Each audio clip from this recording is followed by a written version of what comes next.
আগামী 20 জুন শনিবার পশ্চিমবঙ্গ দিবস উদযাপন উপলক্ষে রায়গঞ্জ কালচারাল ফোরাম ও historical society of Uttar Dinajpur সংস্থার যৌথ উদ্যোগে রায়গঞ্জ স্টেডিয়াম প্রাঙ্গণে অবস্থিত রায়গঞ্জ কালচারাল ফোরামের অফিস প্রাঙ্গণে শনিবার একটি প্রবন্ধ প্রতিযোগিতার আয়োজন করা হয়। রায়গঞ্জ সহ একাধিক স্কুল ও কলেজের শিক্ষার্থীদের উপস্থিতি এবং অভিভাবকদের উৎসাহে এই প্রবন্ধ প্রতিযোগিতা এক ভিন্ন মাত্রা লাভ করে। প্রবন্ধের বিষয় ছিল পশ্চিমবঙ্গ রাজ্য গঠনে ডক্টর শ্যামাপ্রসাদ মুখোপাধ্যায়ের ভূমিকা আলোচনা করো। অংশগ্রহণকারী প্রতিযোগীদের আগামী 20 জুন শনিবার পুরস্কৃত করা হবে। এদিনের অনুষ্ঠানে আয়োজক সোমনাথ সিং কি বলেছেন শুনুন।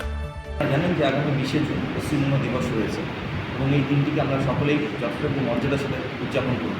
তারই একটি অঙ্গ হিসাবে আজকে আমরা পশ্চিমবঙ্গ দিবস উপলক্ষে আজ আমরা একটি প্রবন্ধ প্রতিযোগিতার আয়োজন করেছি এবং স্কুল কলেজের যারা পড়ুয়া তারা এই প্রবন্ধ প্রতিযোগিতায় অংশগ্রহণ করেছে এবং প্রবন্ধের বিষয় রাখা হয়েছে পশ্চিমবঙ্গ রাজ্য গঠনে ডক্টর শ্যামাপ্রসাদ মুখার্জির অবদান আলোচনা করা। এবং আমরা কীভাবে অভিভাবক এবং শিক্ষার্থীদের এই বিষয়টি নিয়ে উৎসাহ লক্ষ্য করছি, আমাদের খুব ভালো লাগছে। এভাবেই ইতিহাস উঠে আসুক এবং আমাদের কাছে এই পশ্চিমবঙ্গ দিবসটি আমরা সুন্দরভাবে উদযাপন করতে পারি, সকলের কাছে আবেদন রইল। এবং আমরা এই পশ্চিমবঙ্গ দিবসটি আগামী 20 জুন উদযাপন করছি রায়গঞ্জ কালচারাল ফোরাম এবং historical society of Uttar Dinajpur সংস্থার যৌথ উদ্যোগে। এবং সকলের আমন্ত্রণ রইল, সকলে আসুন এবং আমরা সকলে মিলে এই দিনটিকে উদযাপন করি। পাশাপাশি রায়গঞ্জ মার্চেন্ট অ্যাসোসিয়েশনের সাধারণ সম্পাদক অতনু বন্ধু লাহিড়ী কি বলতে চেয়েছেন শোনাব।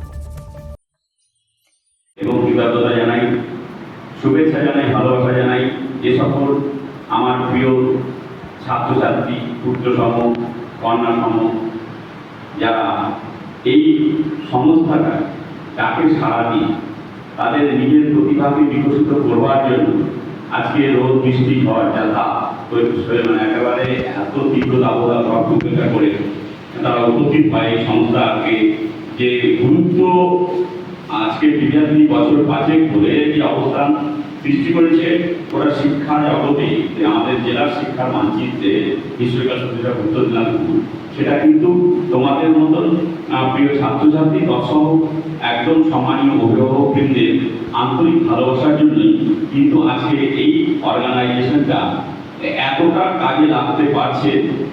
শুধু আমি বলবো শুধু ছাত্রছাত্রীদেরকেই যে বিকশিত করছে তা নয়, আমাদের মতো সাধারণ মানুষ সমাজে যে বিভিন্ন কাজে বিভিন্নভাবে জড়িয়ে আছি সেই শিক্ষক আশিস কুমার মণ্ডল কি বলেছেন শুনে নেওয়া যায়।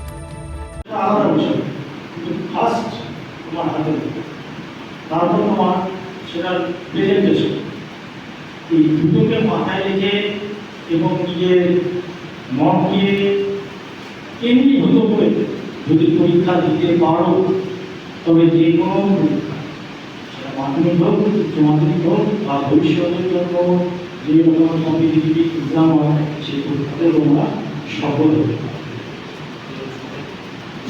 তার পাশাপাশি যারা গার্জিয়ান রয়েছে সর্বোপরি অংশগ্রহণকারী প্রতিযোগিনী সৃষ্টি প্রামাণিক কি বলেছেন শুনবো তার মুখ থেকে। শিক্ষার্থী এখানে অংশগ্রহণ করেছে।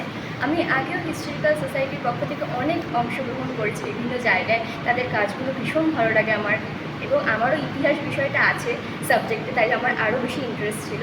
তো আজকেও অংশগ্রহণ করে খুব ভালো লেগেছে।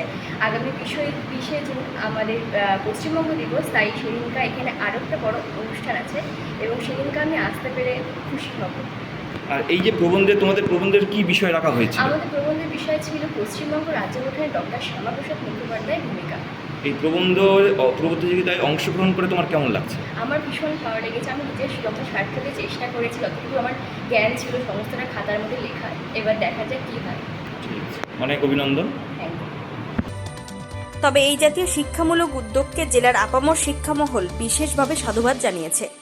উত্তর দিনাজপুরের রায়গঞ্জ স্টেডিয়ামে থাকা কালচারাল ফোরাম কক্ষ ঘুরে নিজস্ব প্রতিনিধির রিপোর্ট, টাইমস 14 বাংলা।